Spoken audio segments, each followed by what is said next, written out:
it could hit distributors badly. But what about the profitability for AMCs? What kind of impact do you see there? And I also wanted your thoughts, why are there so many regulatory changes happening in the mutual fund industry itself? I mean, in 2022 as well, there were almost 5-6 changes that happened. Now, suddenly this. Is it that there were so many malpractices happening? Is it so, is it not supportive for an investor that SEBI had to come in? What do you see as the main reason behind so many changes in the industry?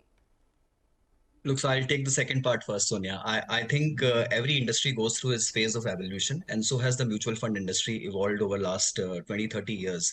When the industry was small, obviously you need to incentivize the participants of the industry much higher to make the industry more favorable for them and to get newer investors into the fold of the industry. As industry grows in size and as volumes increase many folds, I think it is right on the part of SEBI to be more retail friendly, to more investor friendly, because obviously the with larger size you will have problems of mis-selling or malpractices here and there, right? It's not a uniform case across the industry, but yes, few practices like B30 commissions being abused a lot in terms of how the industry was availing of it, or NFO selling or switches and all those kind of things, and selling schemes with higher commissions. I think overall SEBI is trying and making it more investor friendly and making it more uniform also across categories, and for the AMCs to charge that expense ratio. Now, when the expense ratio comes at an asset level and not at a scheme level, it will mean that